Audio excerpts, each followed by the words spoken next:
Welcome to our Labour Party Fringe meeting. Good afternoon, comrades. As much as I wish we were all in a big meeting room in Liverpool together, I'm very pleased that you can all join us from the comfort of your own living rooms or kitchens or bedrooms or wherever you may be. Remaining safe, of course, and I'm sure we wouldn't be able to fit all of you in a meeting room in Liverpool anyway. So it's fantastic to see everybody. My name is Shelley. I'm one of the officers of the Stop the War Coalition, and I'll be your chair for this afternoon. As I hope you'll have seen, we've got some excellent speakers joining us today, and this would have been a Labour Women's Conference today on the Saturday. So we've kept the panel to women, all but for one rather special exception, which I hope you'll allow us. So this meeting is centred on an issue which I don't think has been given enough attention.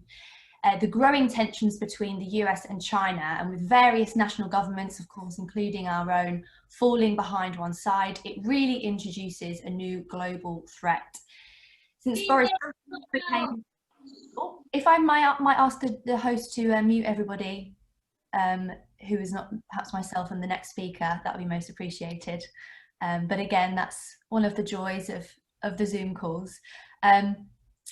Now, where was I? Since Boris Johnson became Prime Minister, there's seemingly been a kind of conscious effort to get behind Trump's hostility towards China. And the rhetoric from both Trump and military officials in the US over America's continued presence in the South China Sea has become increasingly arrogant as the country continues positioning its military forces around the country. And in recent months, deploying thousands of warships, planes and troops. China has responded by also deploying fighter jets to nearby bases, and this is all, of course, coming at a time when the US president has also sought to scapegoat China for the coronavirus pandemic and his own terrible handling of the crisis. The target, it seems, is moving away from the Middle East and towards the Asia Pacific. And this isn't about realigning Britain, rather, we wish not for our government to be backing any foreign nation with a history of human rights abuses at home or abroad. But we must not be dismissive of these alliances and hostilities because there's no physical confrontation yet. These Cold Wars present new dangers the world over, whether by economic warfare or the threat of violence itself. And in these times of high tension and of growing militarization and rivalry between two major military and nuclear powers, and with certain unpredictable world leaders, it is not unreasonable to anticipate the worst. The Labour Party has, of course, in recent years adopted a foreign policy of promoting peace and cooperation, of opposing wars and proposing Britain as a force for global justice, doing away with the bomb first, talk later foreign policy of the past, to borrow a phrase from Jeremy Corbyn. That is a platform we want to see continue. And so it's my pleasure to open up this meeting where we will hear from a range of speakers emphasising the importance of that anti-war foreign policy, what our priorities as part of that should be, and how we organise and mobilise for them. So enough from me, it's time to open up to the speakers. And our first speaker is one of the founders of the Stop the War Coalition, its current convener, an activist, writer, legend of the left, Lindsay German. Over to you, Lindsay. Thanks very much, Shelley, and very, very good to see so many people, and just to be very, very pleased to be speaking on this panel with such a great number of people who have been campaigning against the war for many, many years. And I suppose what I wanted to do, first of all, was just to put this a little bit in the context of the coronavirus crisis, because obviously I think for all of us here in Britain and in many, many other countries around the world, this is probably the thing that we're most engaged with and most concerned about immediately in terms of our own situation, the situation of those around us and our families. And it is a very, very serious crisis. And one of the things that I think we should always remember is that back in March, when this crisis really hit on a very big scale worldwide, the United Nations wanted a ceasefire worldwide. What it said was that we should stop wars in Afghanistan, in Yemen,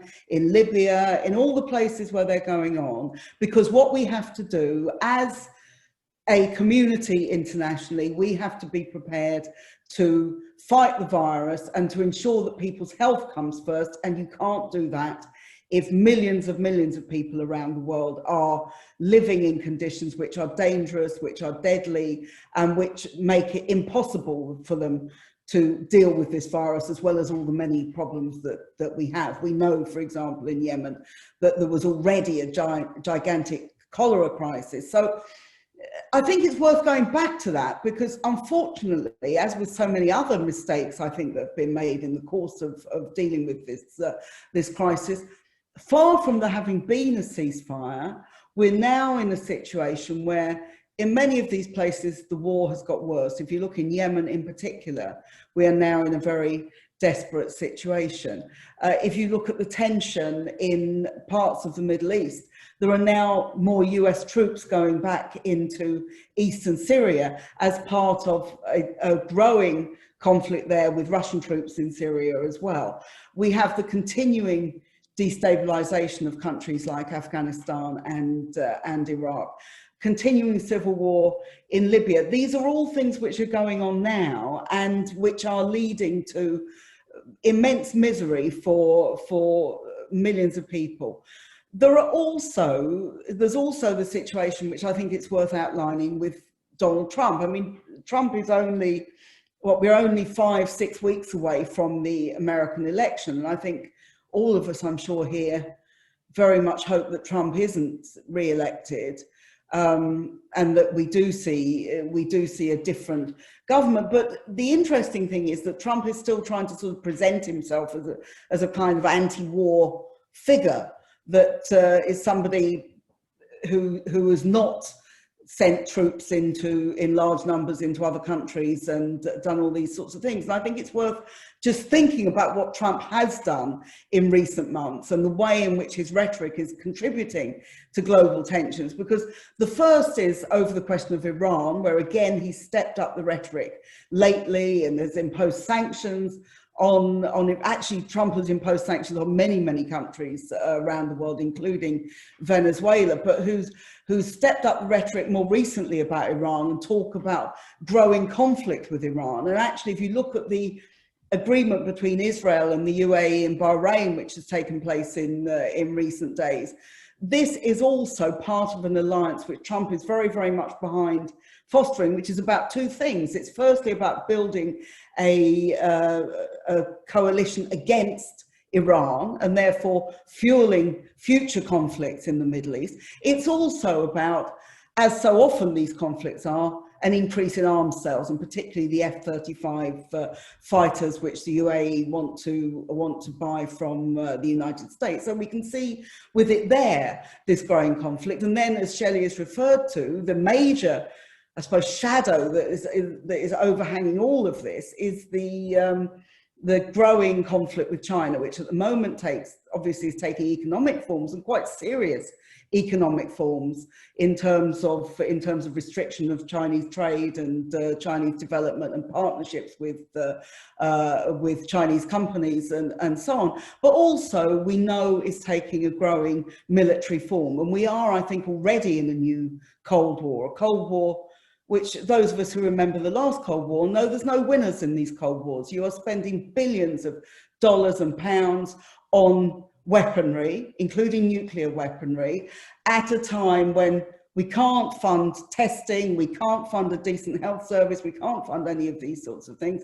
And those war build-ups are not only dangerous to our own populations and to other populations in their own terms, they're also dangerous in terms of the way in which we allocate the resources of the world. And that seems to me the whole question of why we spend so much money on weaponry, why we have arms sales as such an important part of the British economy, are fundamental questions which we need to raise and which we need to challenge. And I'd like to, because this is obviously at a Labour conference and that we're discussing this in terms of the Labour Party, I'd like first of all to pay very great tribute to Jeremy and to Diane and to Claudia for all the work that you've done and the great work that Jeremy did as leader in apologising over the war in Iraq, in terms of trying to redirect a foreign policy so it wasn't just a more belligerent policy. It wasn't a policy of intervention and war, but was a policy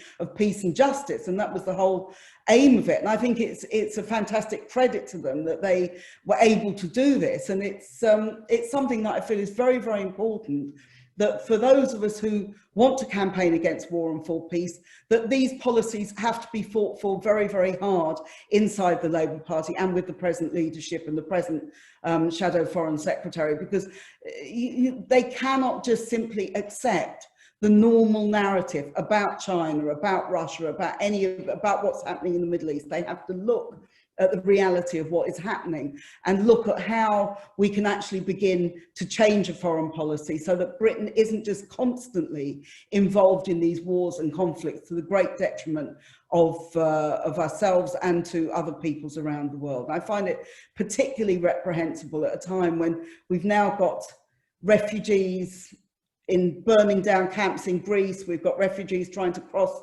the Channel. These are people who are victims of wars. This is what war means when we're talking about ordinary people around the world, and that's why it has to stop. So I think the discussion today, I hope, will contribute to that and to people understanding some of the very, very serious questions that are facing us in terms of world peace. And that I don't, we had Tony Blair, who brought great shame on the Labour Party in terms of his policy on Iraq.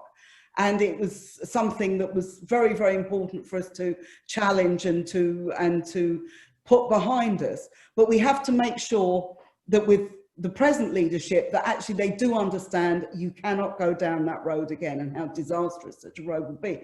Just finally to say that I started off with talking about the coronavirus crisis. It seems to me that one of the we are going through such a great change in society now about how we work, about how we live, about what our health means, all these different kinds of things. I think this crisis should be a chance to reshape society. It should be a chance to reshape society in terms of the poorer getting more resources, in terms of an end to the kind of work which is damaging to so many people, and towards a new and a much greener economy, to the end of climate change. And that also means the end of war. Wars are immensely destructive in so many ways, not just in the immediate ways, but in what they do to societies, in what they do to the environment. And we have to be able to say we don't want to do that anymore. So I hope coming out of this crisis, there'll be many, many challenges that people face, but I hope coming out of it, we are also able to build a better world. Thank you very much. Thanks to you, Lindsay, and that is such an important context to put this discussion in. We often talk about the need for our governments to allocate resources to healthcare instead of war. We've been saying that for decades, but in this current global health crisis, when as you say, we have a failing testing system, and among many other failures, the importance of that demand could not be more blunt, really. And that point as well about this being our chance to reshape society, demanding a new normal, we're hearing a lot in terms of how workers are treated, how we think about the environment and our demands on it. But you're right, we absolutely have to make sure that anti-war politics is central to that demand as well. We've now got more than 200 people joining us, which is fantastic, and more are joining every minute. You may see my colleague Maya is putting some links in the chat box directing you to how to sign up to the Stop the War mailing list. Please do click through to that. And if you're not already a member of Stop the War, please do consider joining today. The membership donations that we get fund our work, make sure that we're able to do meetings like this, the demonstrations that we organise, and so on. So really, really important that if you're not a member, please do consider joining. Next, I'd like to invite someone who has long been a friend of Stop the War and an important voice for peaceful anti-racist politics in this country. She served as a Labour Member of Parliament since 1987. And in the days after the vote in Parliament on the Iraq War, after millions of us had taken to the streets in opposition, she wrote, "I was proud to be one of the rebels." We're very proud of her, and she's a personal hero of mine. It is, of course, Labour MP for Hackney North and Stoke Newington, Diane Abbott. Over to you, Diane. Thank you, Shelley. Can you hear me? Yes. Great. I'm really pleased to be speaking at this important event about the significance of having an anti-war and an internationalist approach at the core of our left project.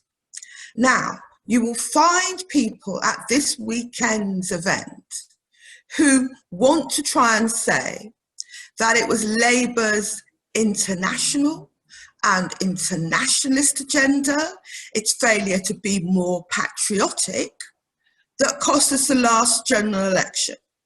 Specifically, these people want to claim that if Jeremy and the rest of us had stood up for our boys fighting overseas, we wouldn't have lost.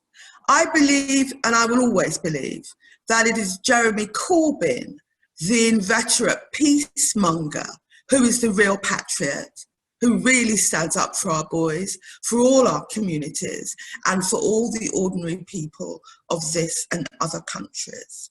And as Lindsay said earlier, in the face of the global COVID pandemic, we need to remind ourselves how much money was wasted on illegal wars in Iraq and Afghanistan.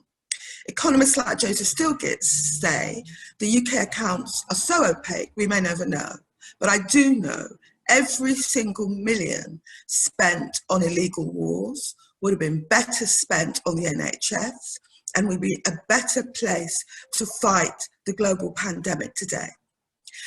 But we're now faced with an American president who almost every day tries to stoke enmity between the rest of the world and China.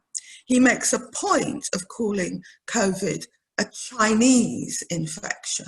And of course, he's backed by Boris and a very large number of Conservative MPs.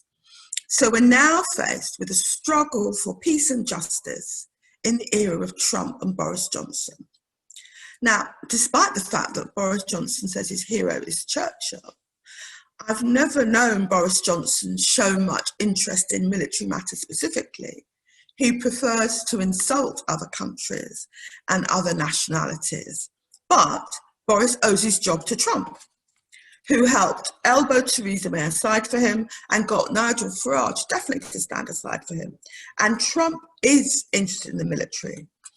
In the US, as in this country, there appears to be no money for proper personal protective equipment or for proper virus testing, but Trump's military budget has increased by 18% to $700 billion. The US plans a vast increase in its Navy, has increased its military bases around the world to 800, 400 of those bases surround China, many others surround Russia, and more than 50 are based in Africa. So you may ask, who is Trump defending Africa from? He isn't. Just as you see all the military barracks in the cities of Britain and other European countries, and they've been there for at least the 18th century onwards, they're not there to deter invaders so much as to keep the population down when necessary. A recent poll for German TV identified Donald Trump as the greatest threat to world peace. The United States has menaced and is menacing elected governments in Latin America, imposes sanctions on a huge list of countries, including Iran, Russia, and China. Trump even slapped tariffs on Britain at one point. So much for the special relationship. But Boris owes so much to Donald Trump, including in the keys to number 10, that if Trump says jump, then Boris says how high. That is why Johnson has completely reversed his position on the Chinese company Huawei. It was because Trump's envoy told him he had to. That's why the new aircraft carrier HMS Queen Elizabeth will be sailing to the South China Sea and will be mainly carrying US warplanes, not British ones. And it's even possible that some of them could even be armed with nuclear weapons. This is an irresponsible act. It ramps up the risk of conflict, even conflict by mistake. It is the opposite of protecting the safety of our citizens, and it puts us all in danger. Trump is stirring up animosity to China in a very crude and cynical attempt to keep ordinary working people who are frightened of losing their jobs on his side in the run-up to a general election. So we're in a dangerous world. It's made more dangerous by the actions of our own government. And in response, we must not hide our anti-war credentials or our anti-war record. We mustn't bend to the propaganda campaigns of the warmongers. In dangerous times like these, we need more of Jeremy Corbyn's internationalism, not less of it. Thank you very much, Chair. Thank you very much, Diane. It's one of the downsides of these meetings, we can't hear the raucous applause after everyone speaks, but I can see Claudia clapping and dancing in approval.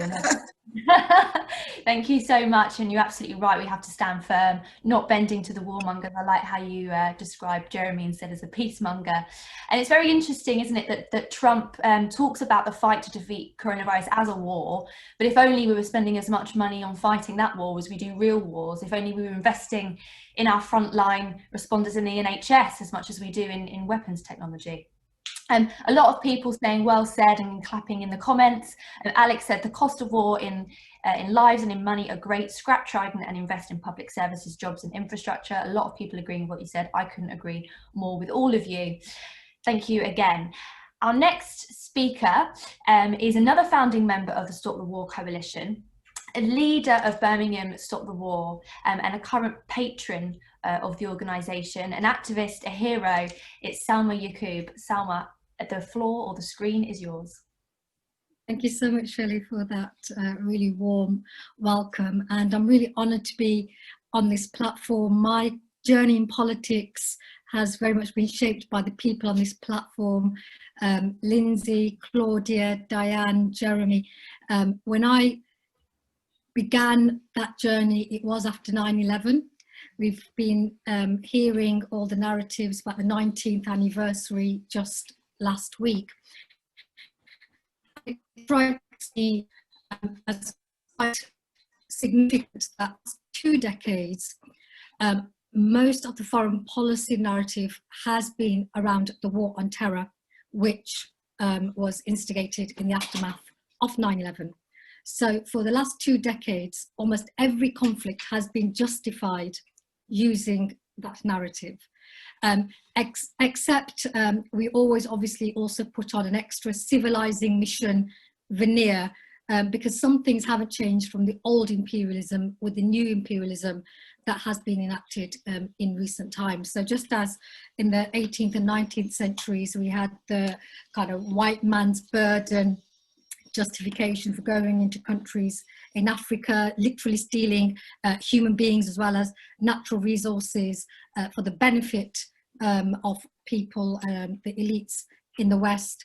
We had a remapping of the Middle East when this crisis happened, when the terrorist attack happened. Suddenly we were told that the American army was on a feminist mission in Afghanistan, because we suddenly started seeing on our screens all those poor Muslim women who need saving by the American GIs, all the debates around the burqa, the hijab, that, you know, this was some kind of feminist mission, when of course it's always been the same old grab of power and resources. And 2 decades on, we've had millions of people literally killed, displaced, refugee crisis, the birthing of extremist organizations like ISIS, which did not even exist before these interventions. But one thing that has been consistent with all these disasters, which militarily actually have been a failure. I mean, the poorest country in the world almost, Afghanistan, has militarily not been defeated by the might of American military. But what they have done is gained economically. So it's good business. So when it comes down to it, the military industrial complex, this war on terror actually has been a thriving economy. And what strikes me now in the recent times over this last year or so, it was seemed to going back to when I was growing up in the 1980s, it was Russia was the bogeyman. It was, you know, that was a Cold War. It was the big power game. And then suddenly all the attention shifted onto these Muslims who were who were otherized in a way which justified these attacks. And what was also interesting with the language of the war on terror was that every other country which wanted to justify its occupations or its persecutions was able to co-opt this narrative to justify its aggression. So whether it's in Kashmir with India, the occupation there, suddenly India was talking about Islamic fundamentalism, and it was always a geographical dispute. Same with Palestine. It's a geographical issue, and Israel then was able to justify its occupation, its persecution, its repression of Palestinians in the name of fighting Islamic radicalism. And we see that happening with China. Coming on to the topic today, and I guess in my few minutes I wanted to kind of almost sound a note of warning for us on the left. Our primary, I see myself as a British citizen, my main duty is to hold my government to account. So of course, a lot of my time and energy is talking about Western imperialism because our government is very much part of that. But looking at the world today and looking at what China is doing with regard to the Uyghur Muslims, we're not talking about a small thing here, we're talking about literally millions of people being rounded up, persecuted, that we on the left don't fall into the trap of being silent, or then the right trying to put us in that trap of positioning ourselves as somehow either too quiet or complicit in those kinds of crimes. And it worries me when it's the right-wing commentators who are talking about the persecution of Muslims, when I know full well that these very same commentators, they don't have any sympathies with oppressed people, with those people on the receiving end of racism. But there is a responsibility on us in the left to not lose sight of that with this new kind of imperial power struggle. Because without doubt, China is rising, so much for the last century, which the Americans wanted to be the new American century. I like Naomi Klein's framing of this. It's very easy for conspiracy theorists, when we see who gains from all these interventions, to go down that rabbit hole, but she puts it in the sense that what the right wing managed to do is be poised and ready to exploit when the next disaster comes. Their think tanks literally are able to mobilize the army tanks. And I think we on the left have to have that intellectual rigor, that framing, as well as the activist base of being organized, so that when these things happen, whether it's a natural disaster or the man-made disasters that we are seeing unfold, and that's the unpredictable thing, if it's not one thing, it will be another, that we are not on the back foot, that we are on that front foot. And I think both Lindsay and Diane summarised it beautifully when they said about the Labour Party and where we're at now. The 2019 election, I totally agree with the analysis that the vitriol, the enmity, the forces that were unleashed were most threatened by the internationalist pro-peace stance as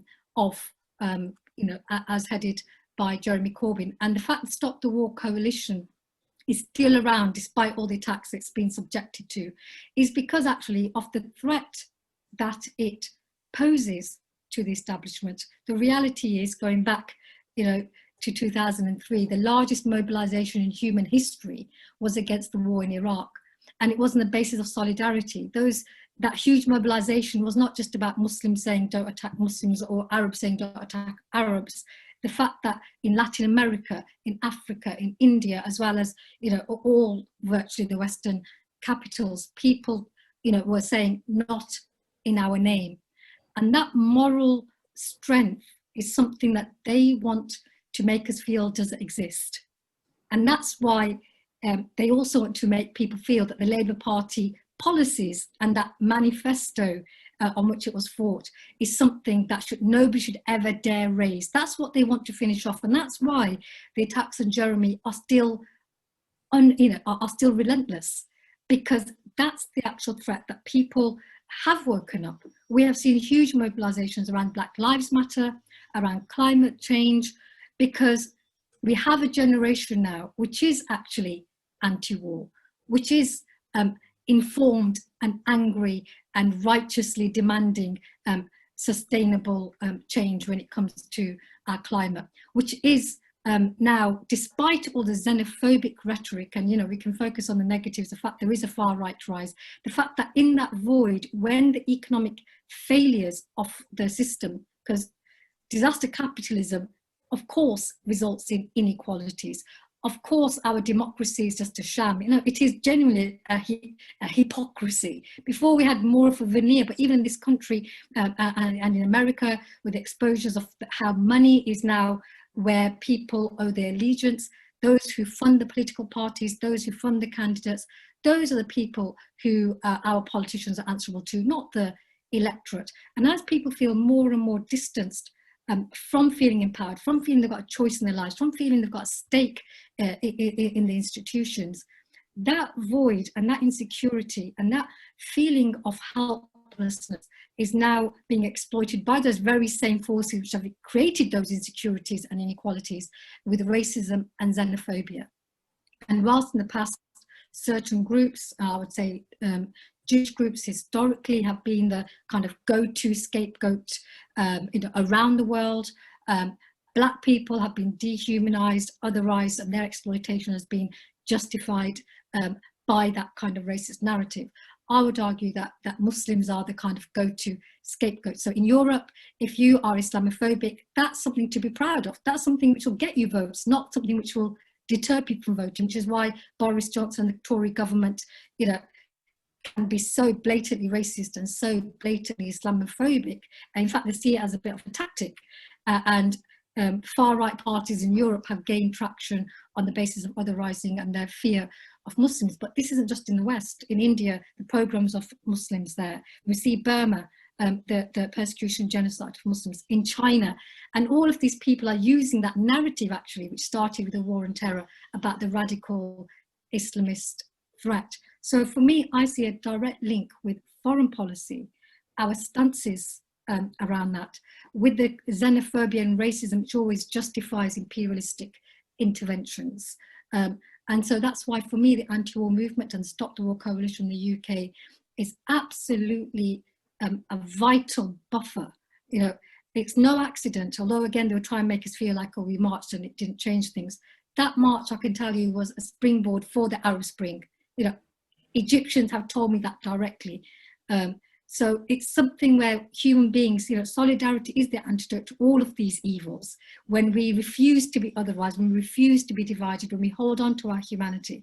And that instinct, actually, whilst the far right will try and appeal to the lowest of instincts and tell us that human beings will always be more swayed towards that, and that's what they will appeal to. Our politics, our socialist values, our politics in terms of where we're coming from, is about actually believing in the better instincts of human beings and saying that we want to organise on that basis. We are not naive about the challenges of that, because we know there are very real entrenched interests which are threatened by that very basic human decency approach. And so they will make the peacemongers appear that as the real threat, and as if they are the threat to peace. They will make out that the people who are actually fighting for economic security, both here and not at the expense of other people abroad, will lead to somehow economic disaster in this country. And I reinforce the point that how this internationalist, humane approach is the biggest threat. The Tory government was able to find state intervention money left, right and centre, beyond even anything that was in Jeremy's manifesto. They found the money for it. But what they haven't changed, and what they will resist, and what we in the Labour Party have to ensure that the Labour Party in opposition and whatever its manifesto and pledges going forward does not water down on, is its internationalist, anti-racist approach, and not be apologetic about that. Be proud of that. It's something, something I feel makes me feel patriotic about this country is the fact that so many people are turning out for Black Lives Matter. I see the change, it's young people, it's white young people joining in solidarity, not in some tokenistic way, because they feel it. That's where the hope lies for me, but I also know that's where the fear lies for the establishment.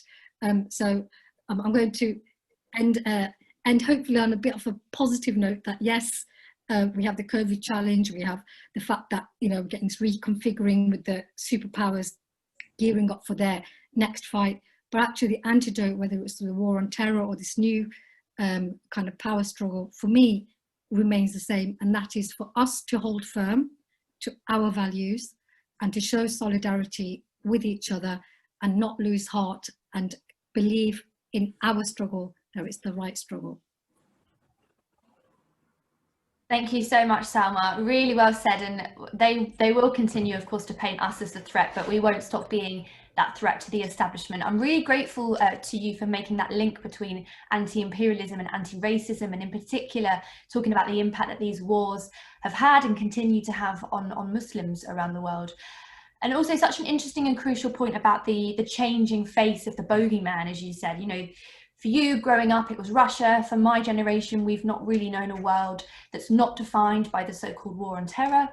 And I think, as you said, that's kind of shaped many of us into being instinctively anti-war. And now, again, we're seeing that face of the enemy change.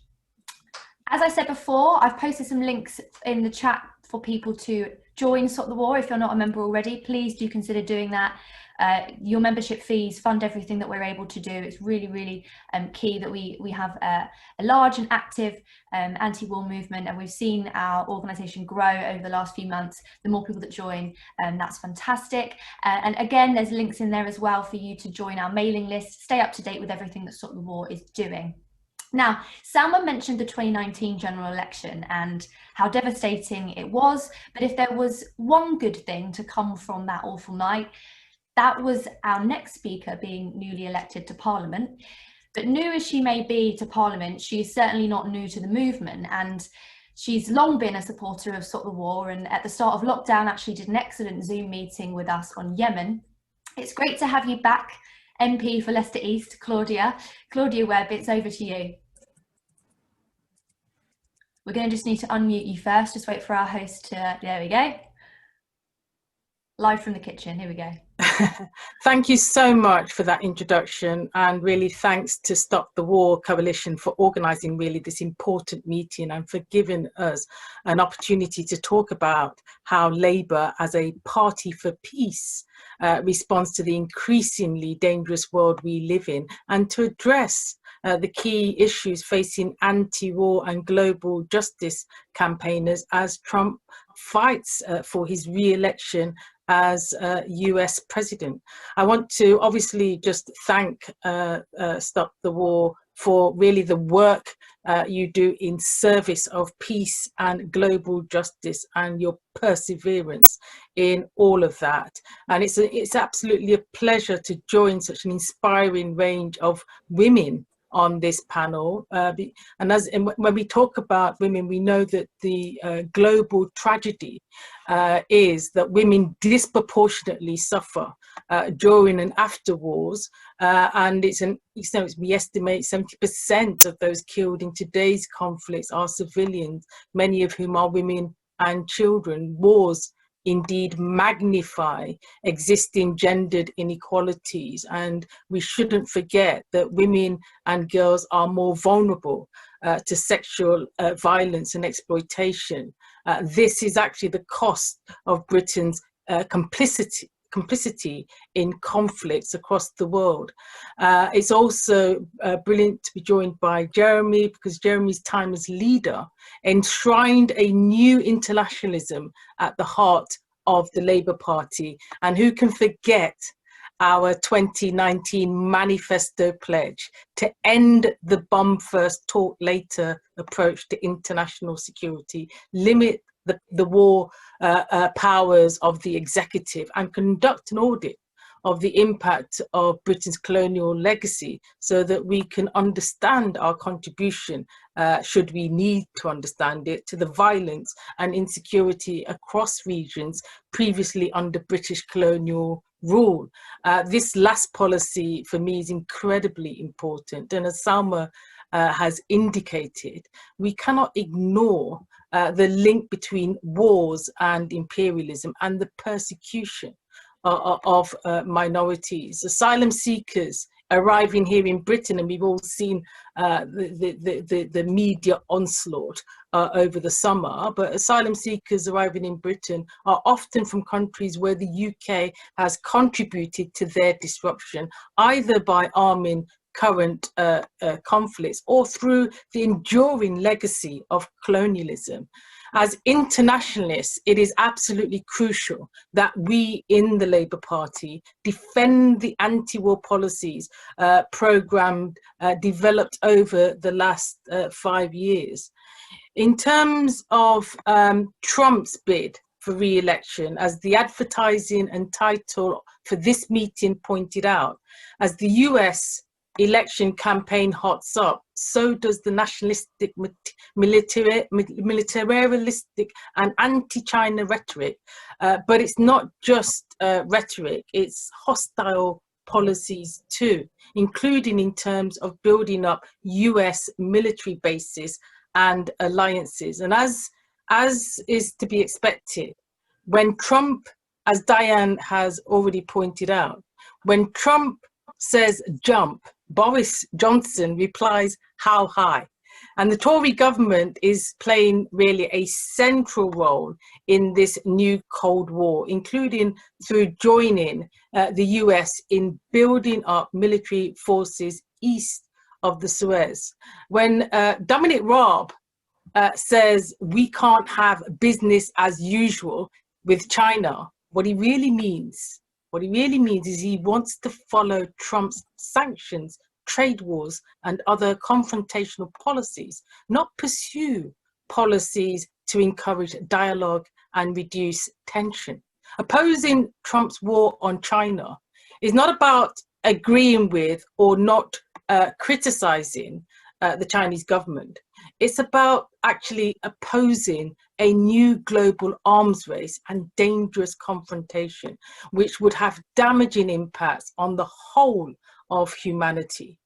And of course, it's not just with regards to China that Trump is upping hostility in the run-up to the election, and it's not just with regards to China that the UK government is following his dangerous and reactionary stance. Because if we take a look at Latin America, for example, the Tories have been absolutely complicit in Trump's aggression towards Venezuela and other countries. Not only did they join him in backing the military coup in Bolivia, but the Bank of England has even refused Venezuela access to its own gold under pressure from the US and its ever tighter economic sanctions on Venezuela. That now accompanying the US illegal blockade of Cuba. We should say yes to constructive engagement and dialogue, and no to sanctions aimed at forcing illegal regime change. US-led illegal regime change has been a disaster in Iraq and Libya, and there is no reason to believe it would be any better in Venezuela or Cuba. There are currently thousands of British forces in at least 35 countries around the world, including 1,000 in Afghanistan and more than 1,000 in the Middle East. Imagine that this is happening with the coronavirus pandemic at play too. Because you see, their continued presence in these areas is not only serving to prolong conflict and highlight tensions. We must, in my view, therefore, also be campaigning against the ongoing UK backing for the Saudi war. We must, campaigning against the ongoing UK backing for the Saudi war on the people of Yemen. The Tories are resuming arms sales to the murderous and repressive Saudi-led coalition, the Saudi regime. And the suffering of the people of Yemen has reached such a degree that, of course, it's no wonder why people are calling it the most severe humanitarian disaster in the world today.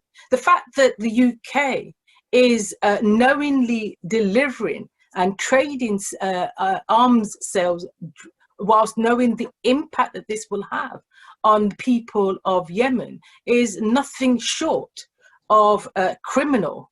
Alongside the actions of the US, both are complicit in their criminal activity, and we need to make sure that globally we call this out. It's dangerous. The Yemeni conflict is one of the worst humanitarian crises of the modern era. It is shameful that Britain is complicit in such an atrocity. The coronavirus outbreak had offered our government a unique opportunity to step away from the conflict, as well as other theatres of war, which cause so much suffering across the globe.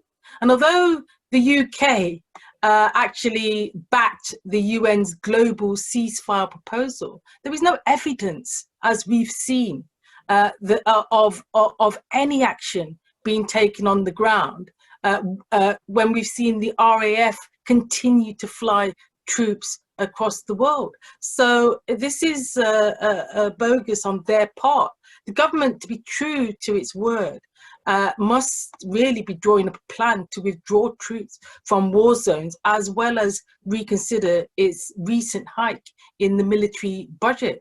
And this really brings me on to one of my final points, which is that in this time of global pandemic, it's really about time that we come together to loudly say that the time has come really for our government to stop spending so much money on weapons of war and destruction, and instead spend it on keeping us secure by tackling the pandemic, climate change, and the other crises we face so eloquently already outlined by Lindsay earlier. From this pandemic to the existential threat of climate change, the global community is facing increasingly common enemies.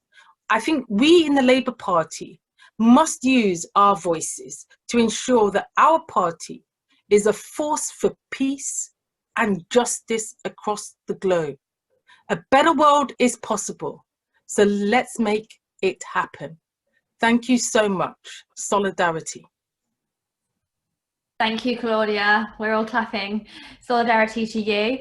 Really well argued, I think, on the importance of defending our anti-war politics that we've worked so hard to cement in the party, and not just for its impact within the party or here in the UK, but around the world. And thank you in particular for drawing attention to the issue of sanctions as well, you know, whether it's in Latin America or Iran.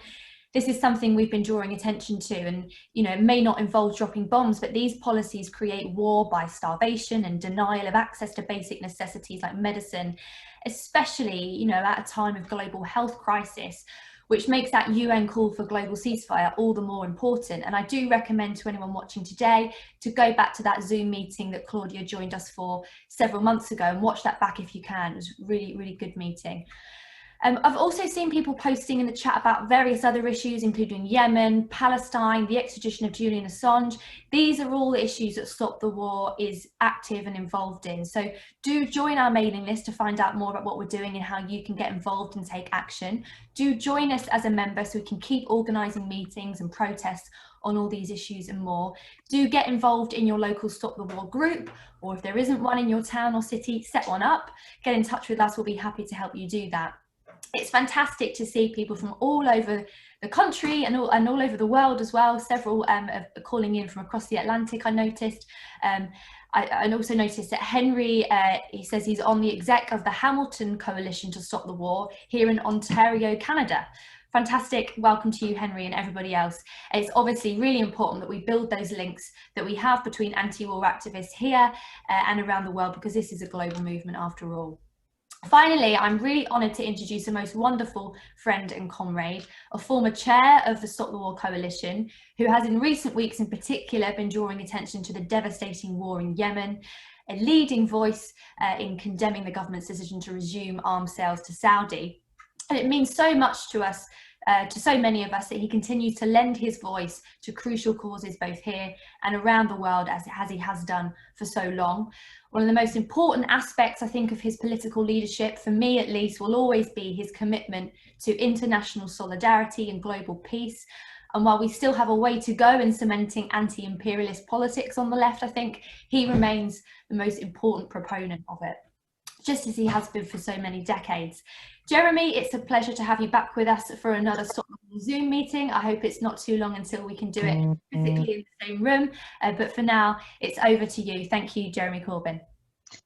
Shelley, thank you very much, and thank you for inviting me, and thank you to everyone for joining the call this afternoon from all over the world, because there is no more important cause than the cause excuse me, than the cause of peace all around the world. And as a founder member of Stop the War Coalition, I remember the day like it was yesterday when we stood against the trend and against the time and said the answer to 9/11 wasn't a war with Afghanistan. The answer was to search for peace and to eliminate the causes of war rather than go to war itself. We were surprised at how many people joined Stop the War at that time, and obviously it grew ever since then. I don't think any of us that met in those various places in 2001, 2 and 3 ever imagined that 17 years later we would still be active in the Stop the War, Coalition. And so I want to thank everyone for the work they've put in over the years, because having an effective peace movement is part of our democratic society, and important that we keep up that strength. Many have spoken this afternoon and spoken extremely well.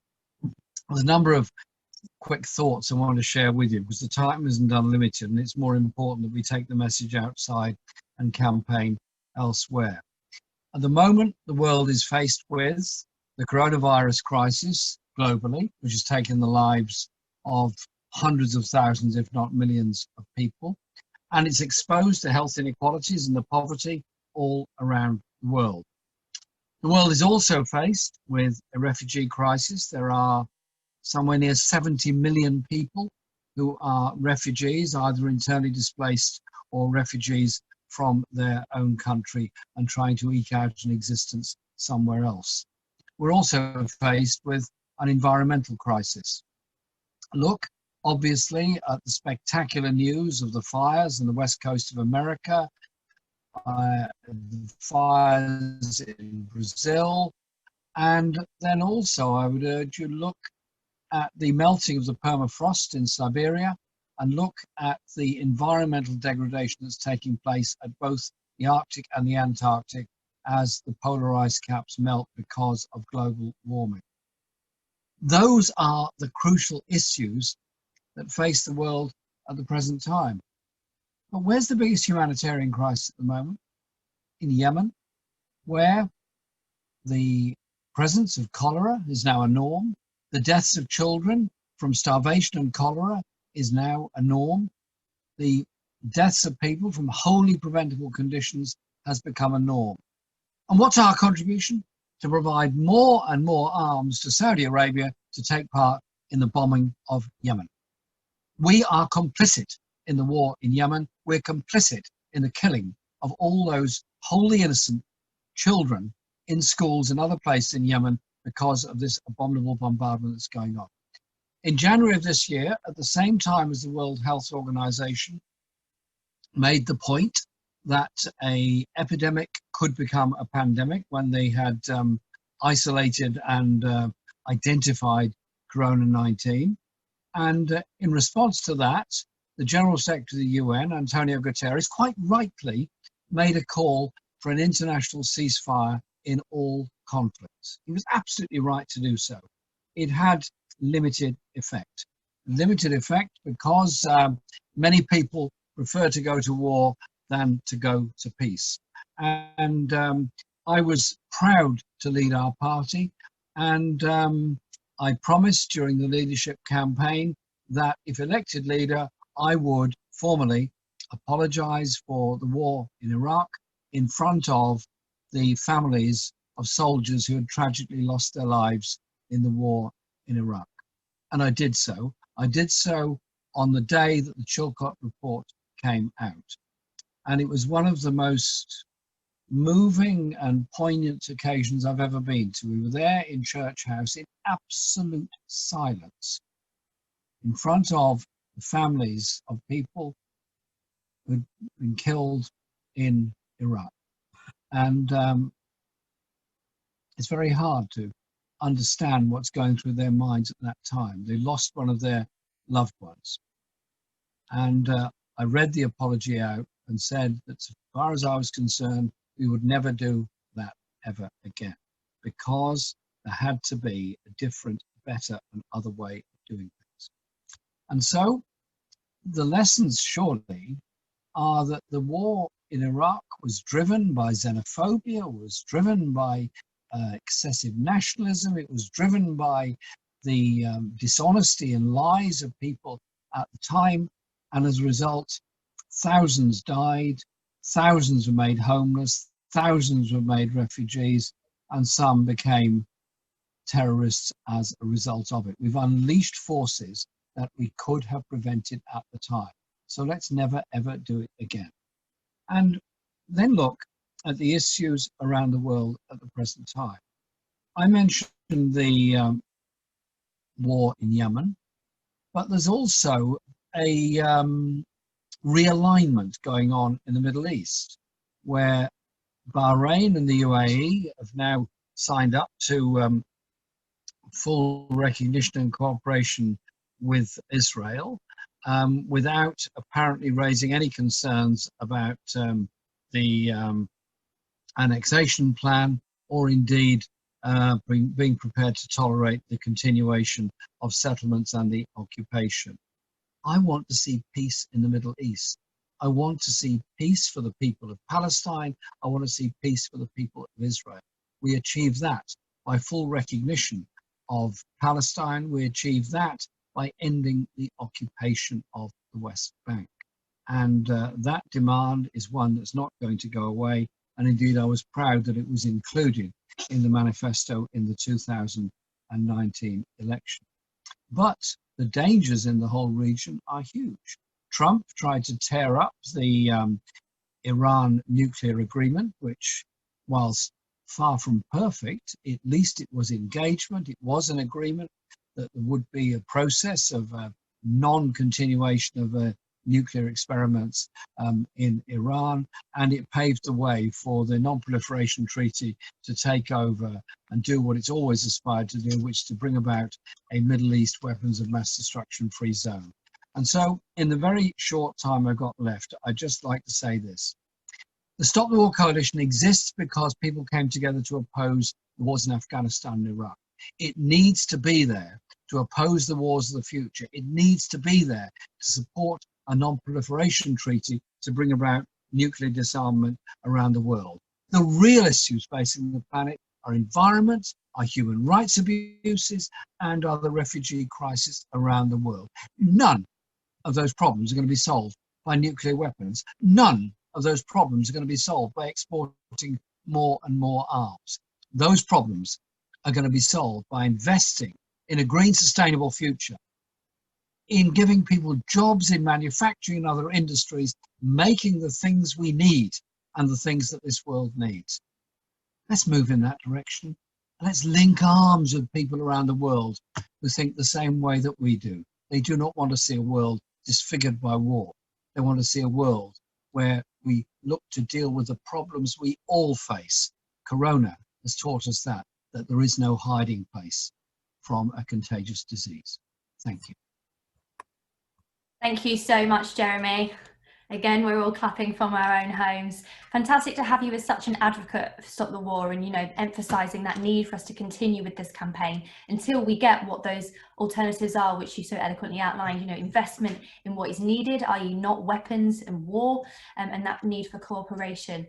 Just another reminder to everybody, as Jeremy said, we need people to join Stop the War. We need members, we need We need people. That's what keeps us going. So please do join. Please do sign up to our mailing list. We've got time to hear questions from you all as well. So please do keep them coming. There's a Q&A box at the bottom of the screen. Post your questions in there if you'd like me to put them to our panelists. I'm going to start off with a couple now. Now, this one comes from Rona, who I think articulates something that a lot of us have been feeling throughout this period of isolation. And they say, apart from being a member of Stop the War, I feel powerless. I'm mobility and hearing impaired and cannot physically attend demonstrations without experiencing severe pain. I'm tired of being a keyboard warrior, and of course we're quite limited in the kind of demonstrations that we can do at the moment anyway. What would the panel, what kind of suggestions would you have to Rona in terms of ways that we can continue to organise in these times, and for somebody particularly with their needs? The other question I would like to ask comes from Urad, and it points out that hate crime against the Chinese and other East Asian communities has increased. He says in London by 2.5 times since the beginning of the year. I'm sure that situation is probably reflective across the country, and particularly since Trump has started using anti-Chinese rhetoric. What do we do to stop this growing xenophobia? I will start in the same order that I came to you for the panel, so that means over to you first, Lindsay. We're going to need our host to just quickly, there we go. Yeah, sorry.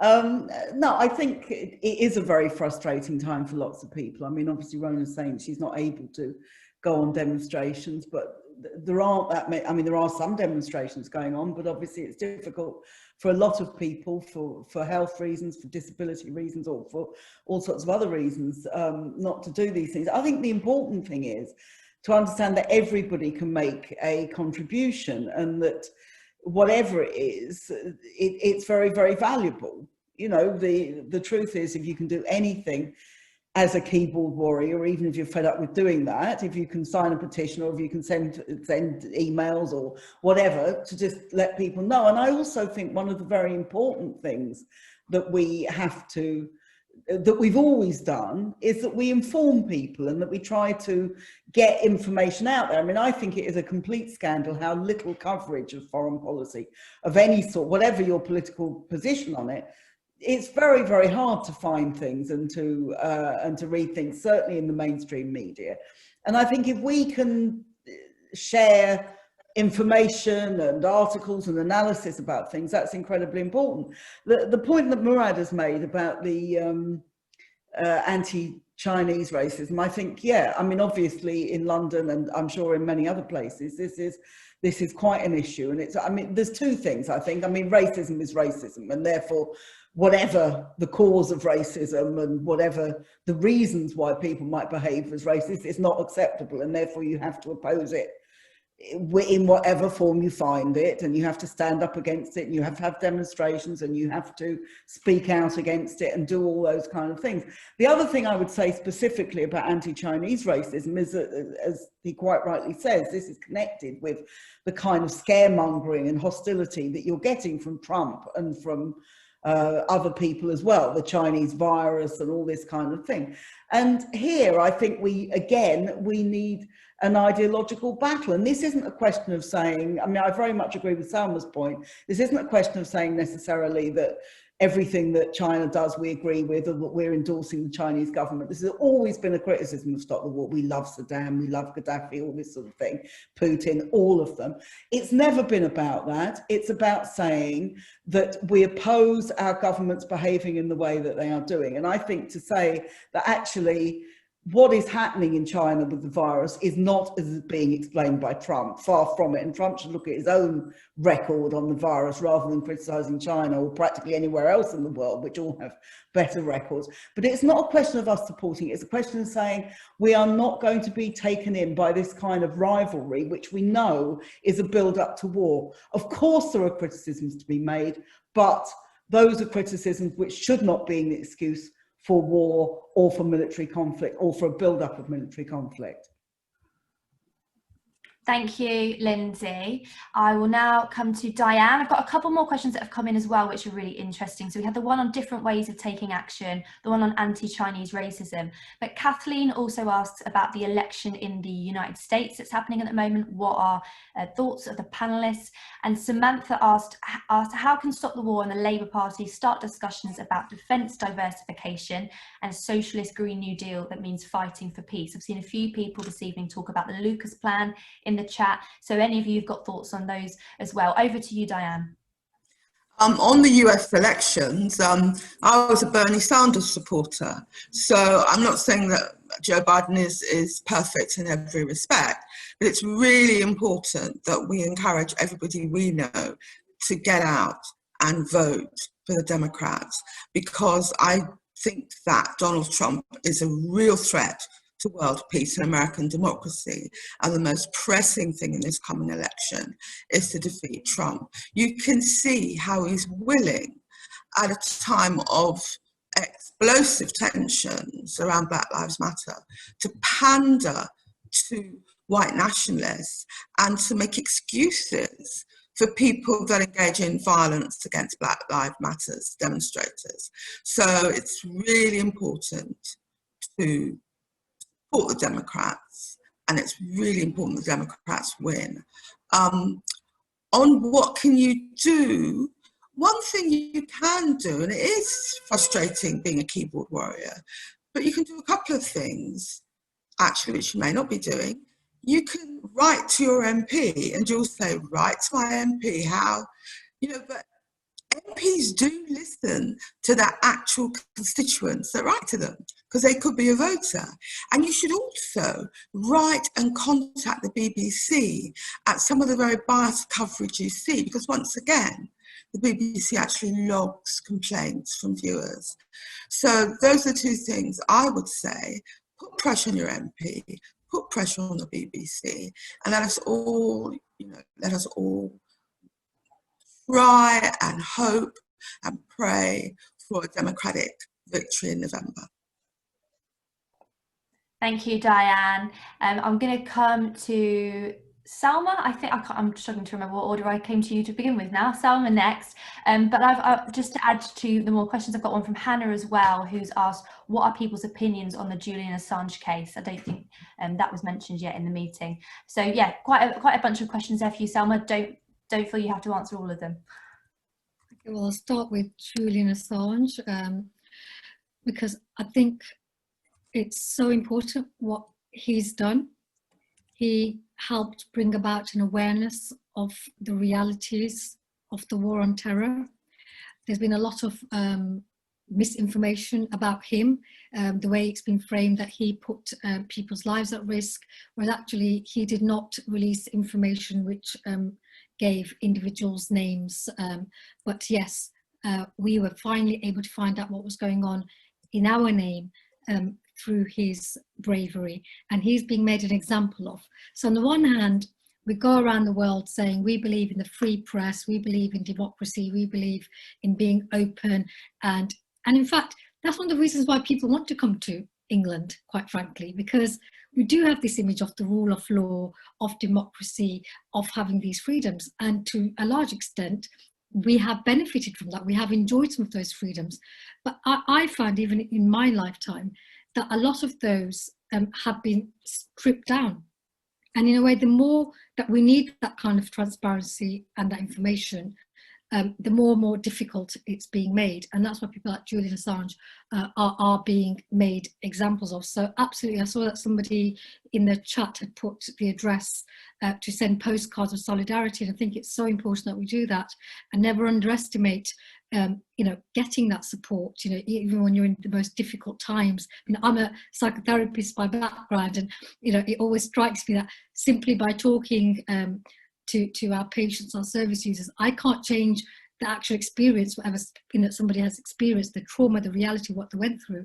But I know myself the value, the power of just being heard, of actually restoring somebody's humanity and reflecting their experience in a way that people feel held. And so don't think sending a message of solidarity, and that would link to my kind of response to, I think it was Rona who said, you know, she just feels she's just a keyboard warrior. Don't underestimate the power of that. In fact, right now, the front line is the keyboard wars. You know, there's so much misinformation, so much propaganda. I mean, I would encourage everybody to watch The Social Dilemma. Talks about the algorithms on Facebook, Twitter, how it's being used to subvert our democracy. Maybe it wasn't the initial aim of it, but that is certainly how it's being used at the moment. And again, we on the left have to use whatever weapons that we can, you know, get our hands on in this, and having that kind of direct communication over social media, whilst I would still urge people to take care of your mental health, because it really is an unhealthy place as well. So, you know, go in with your kind of protective equipment, know that it's not a healthy space to be in. But when you're showing solidarity to other people, A, you get empowered yourself, but B, never ever underestimate the power, the reality, the difference, your compassion, and just you being bothered. Because the worst thing that we do as human beings actually is cancel other human beings. I mean, it's just shown shame and isolating are the most damaging things that we do to one another as human beings. And when people are politically isolated and socially isolated, you know, loneliness is actually the biggest killer in the world right now. It impacts us physically, you know, whether it's our brain cells or literally our heart cells. So, you know, coming from, you know, the field of mental health, you know, for me, you know, these things, you know, mental health, mental well-being, political activism, for me, you know, that there's a running thread, and that is about, you know, holding on to our own humanity and sharing that with others. Thank you, Sal. What a unique perspective to have from you as an activist and a psychotherapist. I feel like we could have a separate discussion on that. Really lovely to get your take on that.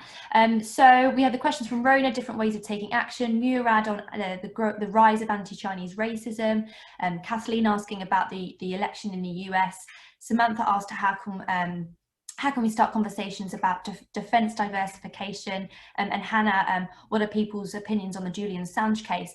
Lindsay, I didn't get to put all those questions to you, so before I come to Jeremy, just to close things off, is there any of those other questions that you'd like to come in on?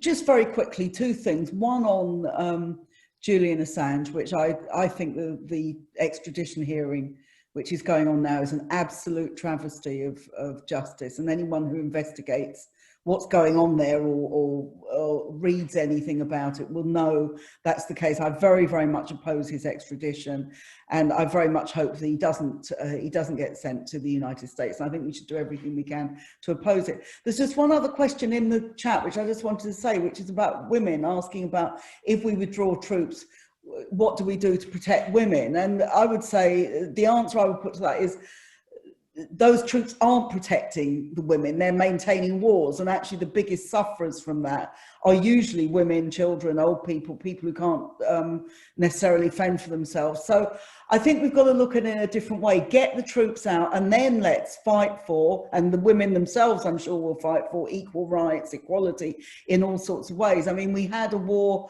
to overthrow the Taliban. The Taliban are now back in Afghanistan. There's now peace talks going on to bring them back. So all of this is done in the context of war, not in the context of women's rights.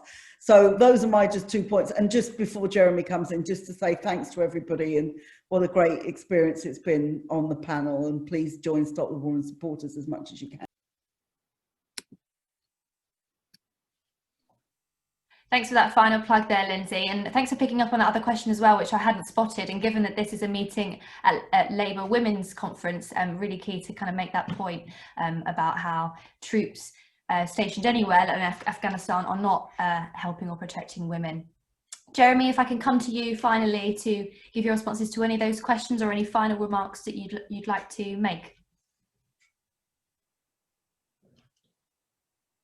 Bear with us, we just need to unmute you, I think. There we are. Shelley, first of all, thank you very much, and thank you for chairing the meeting. And I think that the one lesson to come out of the corona crisis is that meetings like this involved far more people than we would necessarily get into a room, and also people that couldn't get to a meeting room for all kinds of caring and other responsibilities. So I hope that post-crisis, when we do return to meetings and rallies and discussions, we don't forget this technology is available, and that our meetings become an amalgamation of both of those in the future, so that we do keep up that very high level of participation. I agree with the answers being given just now by Lindsay and Salma on the issues surrounding Assange and other cases. The 2 points I'd like to pick up on are, one, the levels of anti-Chinese racism in our society are quite horrendous.